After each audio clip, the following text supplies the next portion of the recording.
Elsewhere, someone is spending their family vacation stuck in a cab listening to gridlock traffic. Not in North Carolina. For richer experiences, get real experiences. For real, visit NC. This is Optimal Relationships Daily, episode 1793. Whatever becomes normal becomes invisible, by David Cain of Raptitude.com. Hello, everybody, and thanks a lot for showing up once again today, here in our weekly bonus episode. I'm Greg Audino, your host. Happy to be bringing you another episode today, the second one of the day. If you don't know, each Sunday, in addition to our normal ORD airing hosted by me, we also provide an extra, previously aired episode from another show in our network that we believe has some crossover and that you would take something from.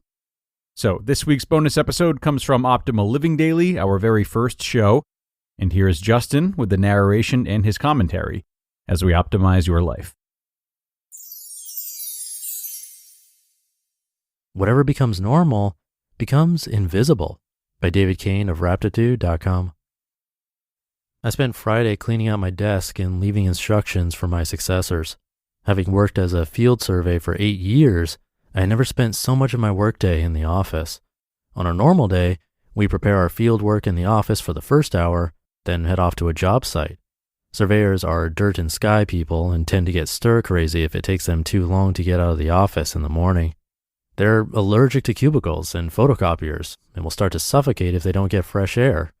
On the rare occasions I'd be in the office in the afternoon, aside from that slow suffocation, it felt unnatural and slightly inappropriate. Something like when your friend leaves you alone in his house for 20 minutes while he whips out to the store.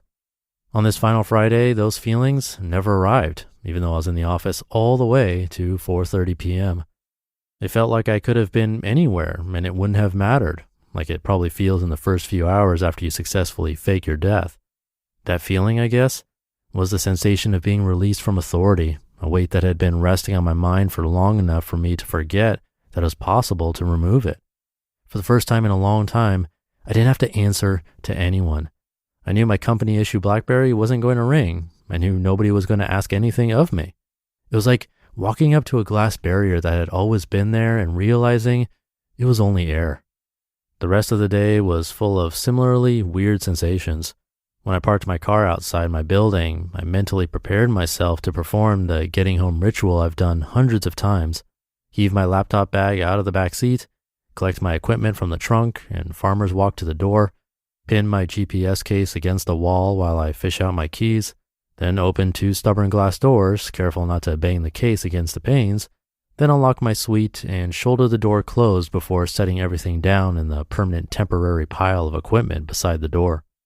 I had all but done the whole thing in my mind when I realized I no longer have a GPS or a gigantic laptop, and I could just get out of the car and go into the building like a normal person.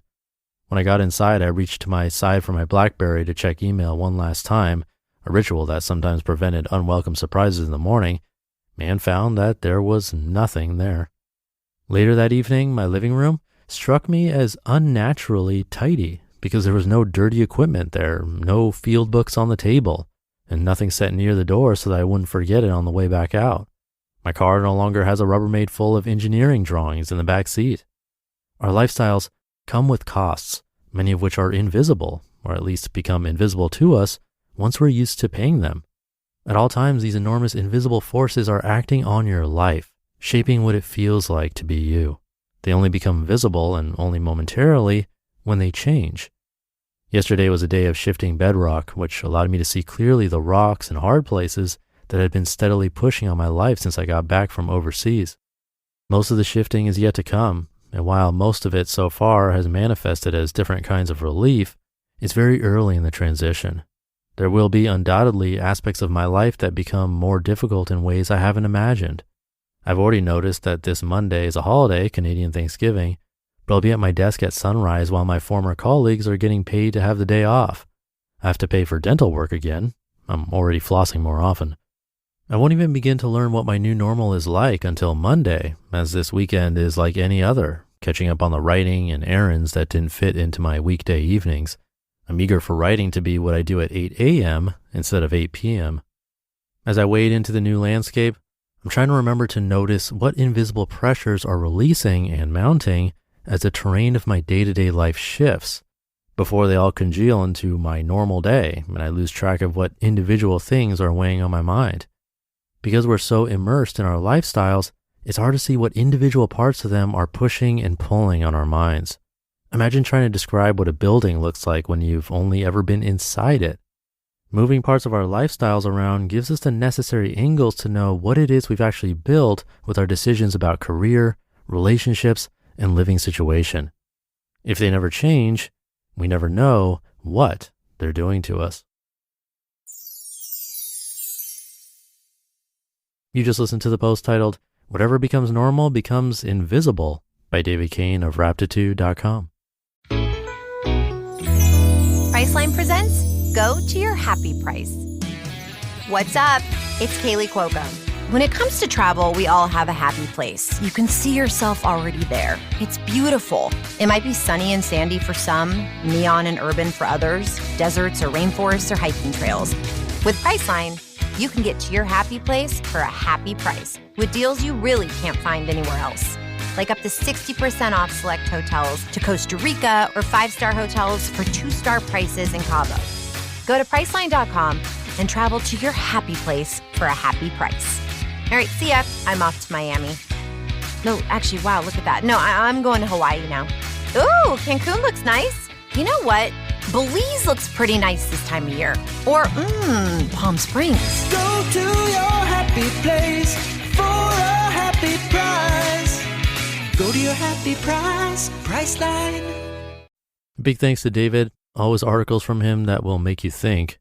For this one, it works the other way around too, right? As in, we don't really appreciate the things that are already in our lives until they're gone. That's not true of everything, but that's the first thing that came to my mind when I started reading this article. Everything gets normalized. And it's that idea that at any given time, most people will rate their lives at a 7 on average, whether they're rich or poor, whatever. But keep in mind that you're in control of that number for the most part because it's your outlook on life that dictates the rating and how you feel. So hopefully you'll have better than a 7 today. Have a great weekend if you're listening in real time, and I'll see you tomorrow where your optimal life awaits.